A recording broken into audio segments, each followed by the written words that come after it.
तो चलिए दोस्त, आप कंप्यूटर की पीढ़ियाँ जानते हैं। कंप्यूटर की पहली पीढ़ी से देखना प्रारंभ करते हैं।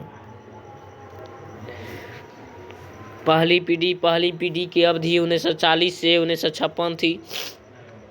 कंप्यूटर की पहली पीढ़ी में इलेक्ट्रॉनिक सिग्नल को नियंत्रण और प्रसारित करने हेतु वैक्यूम ट्यूब्स का उपयोग किया गया।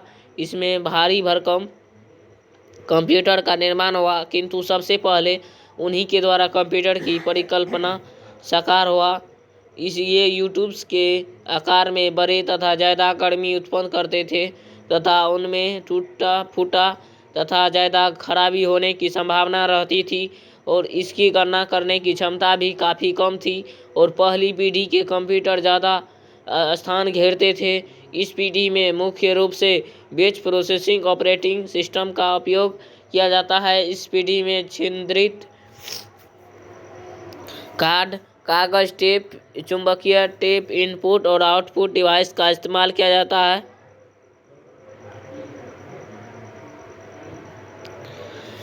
मशीनी कोड और बिजली का इस्तेमाल किया। वायर्ड बोर्ड भाषाएं थे। पहली पीढ़ी की मुख्य विशेषताएं इस प्रकार हैं। वैक्यूम ट्यूब तकनीक, मशीनी भाषा, बहुत महंगा, विशाल आकार, एसी की आवश्यकता, बिजली की खपत, बहुत कुछ। इस पीढ़ी में कुछ कंप्यूटर थे। इन्हें एडवेक, यूनिवेक, IBM 701, IBM 650। अब चलिए दोस्त, कंप्यूटर की दूसरी पीढ़ी देखते हैं।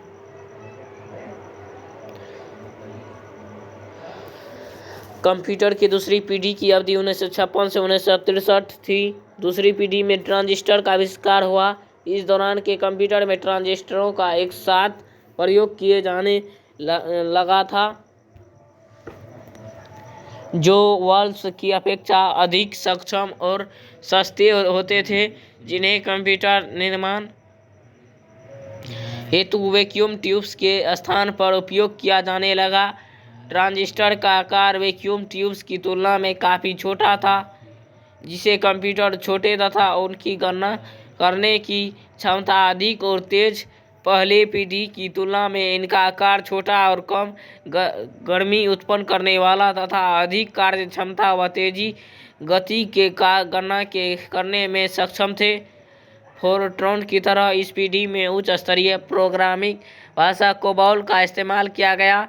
दूसरी पीढ़ी की मुख्य विशेषताएं इस प्रकार है। ट्रांजिस्टर का उपयोग पहली पीढ़ी के कंप्यूटर की तुलना में छोटे आकार, पहली पीढ़ी के कंप्यूटर की तुलना में कम गर्मी पैदा, पहली पीढ़ी के कंप्यूटर की तुलना में कम बिजली की खपत, पहली पीढ़ी के कंप्यूटर से भी तेज, बहुत महंगा। असेंबली भाषा, इस पीढ़ी के कुछ कंप्यूटर थे। IBM 1620, IBM 7094, CDC 1604, CDC 3600, UNIVAC 1108। अब तीसरी पीढ़ी की अवधि 1964 से 1971 थी। इसी अवधि के कंप्यूटरों का एक साथ प्रयोग किया जा सकता था। यह समकालिक चिप विकास का तीसरी पीढ़ी का महत्वपूर्ण आधार बनी। कंप्यूटर के आकार को और छोटा करने हेतु तकनीकी प्रयास किए जाते रहे, जिसके परिणाम स्वरूप सिलिकॉन चिप पर इंटीग्रेटेड सर्किट निर्माण होने से कंप्यूटर में इनका उपयोग किया जाने लगा, जिसके फलस्वरूप कंप्यूटर अब तक के सबसे छोटे आकार का उत्पादन करना संभव हो सका। इनकी गति माइक्रो सेकेंड से नैनो सेकेंड तक की थी, जो स्मॉल स्केल इंटीग्रेटेड सर्किट के द्वारा संभव हो सका। उच्च स्तर की भाषा, चतुर्थ कोबॉल, पास्कल, PL, बुनियादी ALGOL 68 आदि के लिए फोरट्रॉन द्वितीय इस पीढ़ी के दौरान इस्तेमाल किया गया।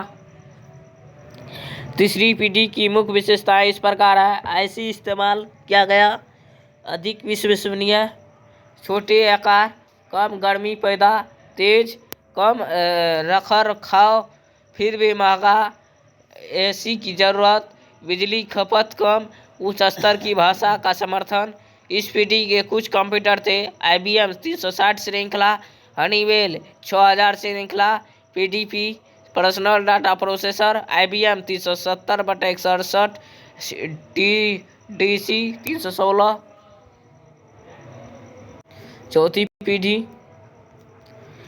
चौथे पीढ़ी की अवधि 1971 से 1985 थी। चौथी पीढ़ी के कंप्यूटरों में माइक्रो प्रोसेसर का प्रयोग किया गया। VLI की प्राप्ति से एकल चिप हजारों ट्रांजिस्टर लगाए जा सकते थे। चौथी पीढ़ी के कंप्यूटर्स में एकल चिप पर लगभग 5000 ट्रांजिस्टर और अनसर्किट एलिमेंट्स तथा बड़े पैमाने पर उनसे संबंधित एकीकृत VLSI सर्किट का उपयोग किया गया। चौथी पीढ़ी के कंप्यूटर अधिक शक्तिशाली, कॉम्पैक्ट, विश्वसनीय तथा सस्ते थे। इसके परिणाम स्वरूप पर्सनल कंप्यूटर PC क्रांति का जन्म हुआ। इस पीढ़ी में रियल टाइम नेटवर्क का डिस्ट्रीब्यूट ऑपरेटिंग सिस्टम का प्रयोग किया गया। सभी उच्च स्तरीय भाषाओं को जैसे कि आदि का प्रयोग इस पीढ़ी में हुआ। चौथी पीढ़ी की मुख्य विशेषताएं इस प्रकार है, आप लोग देख सकते हैं। VLMSI प्रौद्योगिकी का इस्तेमाल बहुत सस्ते, पोर्टेबल और विश्वसनीय है। PC का उपयोग बहुत छोटे आकार, पाइपलाइन प्रसंस्करण, इंटरनेट की अवधारणा को पेश में किया गया। नेटवर्क के क्षेत्र में बहुत अधिक विकास, कंप्यूटर आसानी से उपलब्ध हो गया। इस पीढ़ी के कुछ कंप्यूटर थे: स्टार 1000, PDP 11, क्रे एक सुपर कंप्यूटर, क्रे एक्स सुपर कंप्यूटर। पांचवी पीढ़ी विकास। इस पांचवी अवस्था में कंप्यूटर में कृत्रिम बुद्धि का निवेश किया गया। इस तरह के कंप्यूटर अभी पूरी तरह से विकसित नहीं हुए हैं। इस तरह के कंप्यूटर को हम रोबोट और विविध प्रकार के ध्वनि कार्यक्रमों में देख सकते हैं।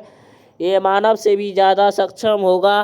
पांचवी पीढ़ी में शामिल रोबोटिक्स, तंत्रिका नेटवर्क, वास्तविक जीवन की परिस्थितियों में निर्णय लेने के लिए विशेषज्ञ प्रणालियों का विकास, प्राकृतिक भाषा समझ और पांचवी पीढ़ी की मुख्य विशेषताएं इस प्रकार है: IULSI प्रौद्योगिकी, कृत्रिम बुद्धि का विकास, प्राकृतिक भाषा संसाधन का विकास, समांतर प्रोसेसिंग में उन्नति, सुपर कंडक्टर की प्रौद्योगिकी के क्षेत्र में उन्नति, मल्टीमीडिया सुविधाओं के साथ और अधिक उपयोगकर्ता के अनुकूल इंटरफेस, सस्ती दरों पर बहुत शक्तिशाली और कॉम्पैक्ट कंप्यूटर की उपलब्धता।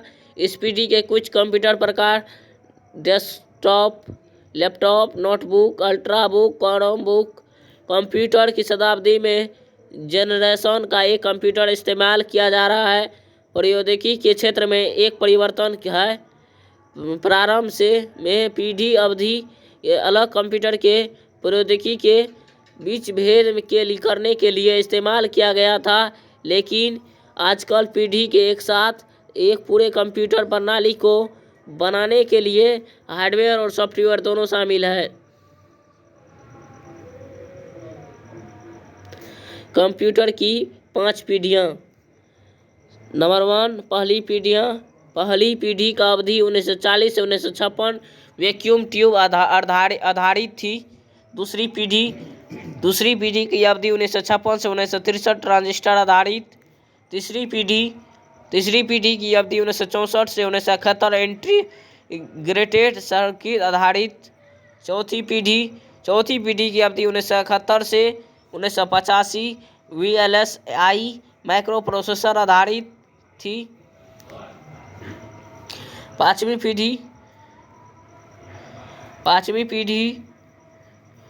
पीढ़ी की अवधि 1980 में ऑनवर्ड ULSI माइक्रो प्रोसेसर आधारित। तो चलिए दोस्त, इसी के साथ एंड कर देते हैं।